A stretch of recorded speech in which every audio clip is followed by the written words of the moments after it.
Hi მეგობრებო, როგორ ხართ? დღეს მინდა ერთ ფაქტზე გესაუბროთ და დავაფიქსირო ჩემი აზრი და მაინტერესებს თქვენ რას ფიქრობთ ამ ამბავზე. ალბათ ბევრმა იცით კახეთში ქორწილში რაც მოხდა, როდესაც რუსმა ოკუპანტებმა გააკეთეს იმდენი, რომ ქართველმა ბიჭმა ხელი დაარტყა ამ ერთ-ერთს. პირველ რიგში მინდა გითხრათ, რომ ყოველგვარი ძალადობის წინააღმდეგი ვარ და არასოდეს არ გავამართლებ მოძალადე ადამიანს, საკუთარი ოჯახის წევრიც რო იყოს, დამიჯერეთ, ყველაზე დიდი მტერი ვარ მოძალადე ადამიანების და ვგმობ ყველანაირ ძალადობას. და დიახ, ეს ბიჭი არის იმაში დამნაშავე, რომ ხელით შეეხო ამ გოგოს ჭალებში, თორე ეგ არა ადამიანია, ამ ღორს, მოდი ასე ვთქვათ. ჩემი აზრით, პირველ რიგში დამნაშავე არის იმ სასტუმროს ადმინისტრაცია და ყველამ უნდა აგოს პასუხი ამ ამბავში. ზუსტად იმ სასტუმრომ საერთოდ უნდა დაკეტონ ჩემი აზრით და ძალიან დიდი ჯარიმა უნდა დაეკისროთ და მეტიც ვფიქრობ, რომ ვისაც ქონდა ამ თემაზე პასუხისმგებლობა აღებული, აი ზუსტად ეგენი უნდა დააპატიმრონ. შემდეგ, რაც შეეხება ამ რუსებს, ვფიქრობ, რომ ესენი იყვნენ პროვოკატორები და რაც უნდათ ეგეც მიიღეს და სპეციალურად აღიზიანებდნენ ამ ადამიანებს. ვიდეოში ძალიან კარგად ჩანს მათი პროვოკაცია და პროვოკაციური საუბარი და მიმართვები და ძალიან კარგად ჩანს ქორწილის სტუმრების პასუხები. Რაღა თქმა უნდა, ეს ბიჭი დამნაშავეა იმაში, რომ იძალადა, მაგრამ თან იმასაც ვფიქრობ, რომ მე რო ყოფილიყავი ამ ბიჭის ადგილას, რას გავაკეთებდი? არ ვიცი, რას გავაკეთებდი. მეგობრებო, მე მყავს 2 და და ჩემი რომელიმე დის ქორწილში რო ვიყო და მსგავსი ფაქტი რომ მოხდეს, აი მართლა არ ვიცი, რას მოვიმოქმედებდი. ალბათ მეც იგივეს გავაკეთებდი. და ვიქნებოდი მოძალადე, კი. ვაღიარებ. ჩემი და ჩემთვის ყველაზე ძვირფასია. და ვიღაც ჩამოთრეული ოკუპანტი, რო ჩემ დას და ან თუნდაც ჩემს ძმას თავზე აფსამს, ან გინდა წყალი გადმოასხას და არა შარდი. რა თქმა უნდა მოვიმოქმედებ. მაგრამ მე კი არ უნდა ვმოქმედებდე, ის ადმინისტრაცია უნდა მოქმედებდეს და ბოდიში და ტრაქში პანღური უნდა ამოარტყან იმ რუსებს და გააძევონ. მე რომ მქონდეს სასტუმრო, იმდენად მეზიზღება ეს ხალხი, რომ არც კი მივიღებდი რუს დამსვენებელს. არც კი მივიღებდი, მეგობრებო. აი როგორც გინდათ, ისე განვსაჯეთ. ანუ იმდენად მძულს დედაბუდიანად ეს ერი, იმდენი რამე დაგვიშავა ამ ერმა, იმდენი დანაშაული აქვს ჩვენს მიმართ ჩადენილი, ჩვენი ქვეყნის მიმართ, ჩვენი ადამიანების მიმართ. ყველაფერს რო თავი დავანებოთ, ანწუხელიძე გამახსენდებოდა პირველ რიგში, როდესაც რეცეპშენში რუსი ტურისტი შემოვიდოდა და მთხოვდა ნომრის დაჯავშნას. რა თქმა უნდა არც კი მივიღებდი, მაგრამ ქართველი ღორის შვილები არიან ფულის კეთებაზე გადასულები და არ აინტერესებთ მათ ის რუსი იქნება დამსვენებელი, აზერბაიჯანელი, ამერიკელი თუ იტალიელი, მართლა ანუ არ აინტერესებთ. ყველას და ყველაფერს მივიღებდი გარდა რუსეთისა, გარდა რუსებისა. თუ ამას ალალად არ გეუბნებოდეთ, ნუ აი არ ვიცი, რაც გინდათ ის დამემართოს. იმდენად ბევრი რამე დაგვიშავა ამ ერმა, ამ ქვეყანამ. ესენი არიან ღორის შვილები. დაიმახსოვრეთ, ნუ მისტირით იმ ძველ დროს, იმ საბჭოთა კავშირს და ასე შემდეგ. ნუ მისტირით, ნურც ამ რუსეთს ნუ მისტირით და რუს ქალებს ნუ მისტირით. მადლობა ღმერთს, ის უჯიშო თაობა მიდის, ვინც რუსებს და რუსეთს მისტირის და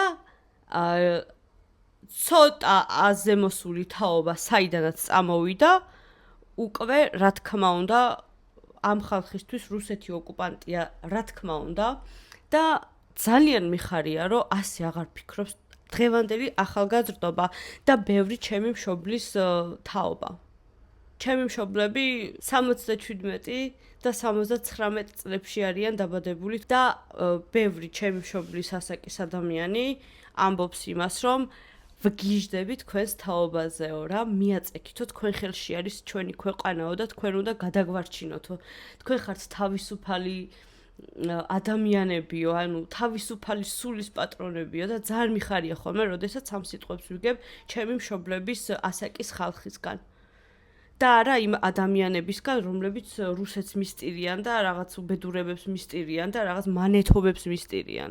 რაც შეეხება ამ ამბავს, რა თქმა უნდა, ძალადობას არ ვამართლებ ამ ბიჭის მხრიდან, თუმცა, როდესაც ჩემს დედმამიშვილს ეხება საქმე, ვიძალადებ კიდევაც. ანუ შევეხები, ყველას და ყველაფერს შევეხები, როდესაც ჩემი დების ბედნიერებას, ან სიცოცხლეს, ან საერთოდ რაიმეს ეხება საქმე. მე ყველაფერს გავაკეთებ ამისთვის. და დიახ, ვიყო მოძალადე. ის ძალადობა არ არის, ფსიქოლოგიური ზეწოლა არ არის, ფიზიკური ზეწოლა არ არის. ეგეც ზეწოლა, აბა რა არის ხალხო. ზემოდან რაღაცეებს რომ ასხავენ და აქ რო ქორწილი მაქვს მე. და ადმინისტრაცია იმაში არის დამნაშავე, რომ ეს ღორის შვილები უნდა გადაეყვანათ სხვა ნომერში, ან საერთოდ რატომ მიიღეს, მაგრამ ნუ რას ვიზავთ.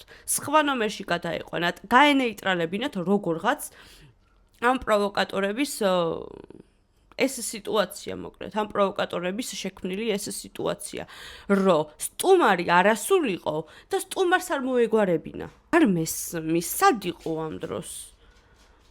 ანუ ამ სასტუმროს თუ რაღაცის მეპატრონეები, ან ადმინისტრაცია ვისაც ჩაბარებული აქვს, ხო? სად იყავით ამ დროს ხალხო? ან თუ სასტუმროა, ქორწილებს რაღაც იხდით მაგ სასტუმროებში. სასტუმრო თუ სასტუმროა და დამსვენებელია, ქორწილს რაღაც იხდი. ან თუ ქორწილების გადახდა გინდა და ეპატიჟების სტუმრებს და აჯავშნინებ, რომ ჩვენთან გადაიხადეთ ქორწილი, მაშინ რაღაცო უშვებ დამსვენებლებს, სხვებს. ან ერთი იყავი, ან მეორე იყო. შენ ბაბაც რო გინდა და ჩიჩიაც რო გინდა, ესე არ არის.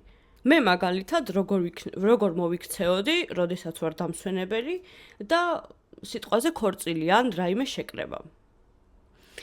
ჯერ რომ ძალიან კარგად ვიცი, რომელ საათამდე აქვთ გინდა მეკორწილეებს და გინდა დაბადების დღის გადამხდელებს უფლება, რომ იხმაურონ და ასე შემდეგ, მაგრამ მე იმდენად ტაშფანდურა ადამიანი ვარ, რომ საერთოდ არ წუხდები, როდესაც მაღალხმაზეა მუსიკა ან რაღაც გინდა მეზობლები ან ქვემოთ, ჩემი მეზობელი ბიჭები დღე და ღამე მანქანაში სიმღერებს უსმენენ, მით უმეტეს რომ დალევენ ხოლმე ჩემი მეზობლის გარაჟში, მაგრამ საერთოდ არ ვღიზიანდები მაგაზე, იმიტომ რომ პირიქით მართლა ძალიან მიყვარს ქორწილებიც, ძალიან მიყვარს კეიფებიც, მუსიკებიც და მეც ავყვებოდი დიდი ალბათობით.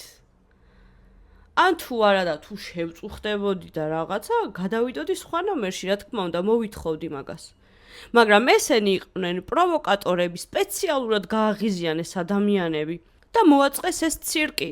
არ ვიცი, ძალიან ჩახლართული ამბავია, თან კარგად რო არ ვიცით სიტუაცია, ცოტა რთულია, განსჯა, მაგრამ რუსებს რო ყოველთვის განვსჯიმე, ეს იცოდეთ, არ მაინტერესებს რა როგორ და რანაირად, რუსები ყოველთვის დამნაშავეები არიან ჩვენთან ქართველებთან. ქართველებსაც ყავს ღორები, ცუდი, მაგალითად ის სვანები, რომლებიც აუპატიურებდნენ 9 წლის გოგონას, ვიბლიანის საქმეს გულისხმობ და არ მინდა ამ თემაზე ამ ვიდეოში ვისაუბრო დიდად, თუმცა ვფიქრობ, რომ საჭიროა. ჩემთვის ძალიან ახლო არის, როდესაც ძალადობენ, იმიტომ რომ ბევრი ძალადობის მსხვერპლი მინახავს და ვიცნობ კიდევაც და ვიცი რა არის. მაგალითად, ერთ ადამიანს მოგიყვანთ მაგალითად, რომ სვანმა, სტიქაროსანმა გააუპატიურა 13 წლის გოგონა. ეს ამბავი არ იცის ბევრმა და არც სახელს და გვარს ვიტყვი, უბრალოდ მოგიყვებით ამ ისტორიას, რიჩი არ მოცდისთან საუბარს უღუნთ. 13 წლის გოგონა გაუპატიურა 18 თუ 19 წლის ბიჭმა, სვანმა, რომელიც არის დღემდე სტიქაროსანი და დღემდე არ არის დასჯილი, იმიტომ რომ ამ გოგომ ხმა არ მოიღო, რადგან შეეშინდა ბევრი რამის, შეეშინდა ნათესავების, შეეშინდა არ ვიცი რაღაცეების მოკლედ და ზუსტად ეგ ისტორია გამახსენდა, როდესაც ვიბლიანის საქმეს გავეცანი ვიდეოს საშუალებით. ყველგან არის ცუდი და კარგი, მაგრამ აი სვანებს რაც შეეხებათ, ძალიან ბევრი ცუდი ვიცი. სამწუხაროდ ცუდი ისტორიები ვიცი. ძალიან ეშლებოდათ და ეშლებათ დღემდე რაღაცები. ძალიან ვირები და მოძალადეები არიან. რა თქმა უნდა, მოძალადეები კახეთშიაც ყავს აგერ, ჩემს სანათესაოშიაც ყავს, ხო, მაგაზე არ იფიქროთ, რომ ყველა სვანი ცუდია, რა სისულელეა. ჩემ თვალწინ რომ ძალადობები ხდებოდა, რა ვიცი, მე სვანეთში რეები ხდებოდა, მაგრამ ეხლა ძალიან ისევ საუბრობ, თუმცა რეალურად შინაგანაც უკანკალებ, იმდენად არ შემიძლია ეს ძალადობა და მოძალადეები, აი როგორ მეზიზღებიან, იცი? იმედია ყველა მოძალადე დაისჯება. მარტო ნატა ვიბლიანის საქმეზე კი არა. იმედია ის გოგოც ოდესმე ხმას ამოიღებს, 13 წლის გოგონა რო ვახსენე წეღან. იმედია ეგეც ხმას ამოიღებს ოდესმე და დასჯის იმ სტიქაროსანს, რომელიც დღემდე სტიქაროსანია. იმედია ბევრი გოგონა და ქალი ამოიღებს ხმას და ყველას გააცნობს ამ მოძალადე ადამიანებს, რომ ყველამ ძალიან კარგად გაიგოს და არ ვიცი, უნდა დაისაჯოს ყველა. მართლა გულით გისურვებთ, მეგობრებო, სიმშვიდეს, გულით გისურვებთ, რომ არავინ არ იძალადოს თქვენზე, რადგან ეს არის, არ ვიცი, ჩათვალეთ, რომ მთელი ცხოვრება დაგენგრევათ, ფსიქიკა გაგინადგურდებათ, არც ფსიქოლოგი უშველის ამ საქმეს, არც ფსიქიატრი უშველის ამ საქმეს და არავინ და არაფერი არ უშველის და ვერც ვერავინ ვერ გაიგებს იმ ტკივილს, რაც გულში გააქვს ადამიანს. ახლა კიდე იმ პირველ ამბავზე მინდა რომ გადავხტე და გითხრათ, ნუ მასპინძლობთ რუსებს. ძალიან გთხოვთ, არანაირი თანხის სანაცვლოდ არ გიღირთ, აი ეგ ღორის შვილები. არანაირი თანხის სანაცვლოდ არ გიღირთ. ეხლა ერთ რაღაცას გეტყვით. ჩემი ერთი ახლობელი აპირებდა ბინის გაქირავებას და ასეთ რაღაცას მეუბნება. ქეთა, ერთი კლიენტი ვიშოვე, ქართველი და ცოტას მიხდის ჯანდაბა, მეორე კლიენტი ვიშოვე რუსი და მიხდის 3-ჯერ მეტს დოლარში. მეთქი, ეგ არ გაბედო და რუსს არ მიაქირაო. იმდენად გაუბრაზდი, რომ გავლანძღე ეს ადამიანი. კიდევ კარგი დამიჯერა. ანუ ბევრი მსჯელობა რა თქმინდა, ივანე სერგეევიჩ შმელოვი. დაგუგლეთ, ან ჯემინის კითხეთ, ან ChatGPT-ს კითხეთ, აი სადაც გინათ იქ გაარკვიეთ. ეს იყო რუსი მწერალი, პუბლიცისტი და კიდევ უამრავი რამ, რომელიც ამბობს, რომ რუსები არიან ღორები, რუსები არიან ასეთები, ისეთები და მოусმინეთ უბრალოდ მაგ ვიდეოს. აი მოусმინეთ უბრალოდ რას ამბობს ივან სერგეევიჩ შმელოვი. რას ამბობს რუს ხალხზე. გინდათ YouTube-ში ჩაწერეთ, ვინც არ იცით. YouTube-ში ჩაწერეთ და ეგრევე ამოაგდებს მაგ ვიდეოს. ივან სერგეევიჩ შმელოვი. რუს ხალხზე. აი ესე დასერჩეთ. ან აკაკი წერეთელი გაიხსენეთ, მეგობრებო, რა თქინდა ივანე და შმელოვები. აკაკი წერეთელი. ვიყავ რუსეთში, ვნახე ვაკენი, ქალნი უნიფხო, კაცნი მაკენი. ვაი ჩემო სადარდელო, ვაი ჩემო მასრა მაქო, მე იმ კაცის დედა, ვინც პირველად რუსი აქო. ამის მერე არ ვიცი რა უნდა ვთქვა. მეტის ღირსები ვართ იმიტომ, რომ ვეპატიჟებით ამ რუსებს აქ. კი, ფულებს კი ახარჯინებთ, ვისაც რაიმე თუნდაც მცირე ბიზნესი გაქვთ, მაგრამ მერე რა, უკვე თვლიან, რომ თავის ქვეყანაში არიან. მოკლედ მეგობრებო, სულ ეს იყო. რამოდენიმე დღეა ვფიქრობ ამ ვიდეოს გადაღებაზე, თუმცა თავს ვიკავებდი, მაგრამ გადავწყვიტე, რომ ჩემი არხი გამომეყენებინა და ჩემი მაყურებელი საქმის კურსში ჩამეყენებინა თუ რას ვფიქრობ მე ამ თემებზე და გპირდებით, რომ ასეთ თემებს გავაგრძელებ და ბევრ საინტერესო რაღაცას მოგიყვებით, საინტერესო ადამიანებზე და არ ვიცი, თქვენ გადაწყვეტეთ რა არის სტორი და რა არასტორი, მაგრამ მე ვთვლი, რომ რუსები მუშტის ღირსებიც არიან და ვენაცვალე იმ ბიჭს იმ მუშტში, მიუხედავად იმისა, რომ მე ძალადობას ვგმობ, მაგრამ მეგენი ადამიანები არ არიან, იყვნენ პროვოკატორები, ვენაცვალე ამ ბიჭს მარჯვენაში. შევეცდები, რომ ყველანაირად ძალიან მოკლედ დავამონტაჟო, რადგან ბევრი ვილაპარაკე და ამხელა ვიდეოს დადება არ მინდა. ახლა დაგემშვიდობებით მომავალ ვიდეომდე.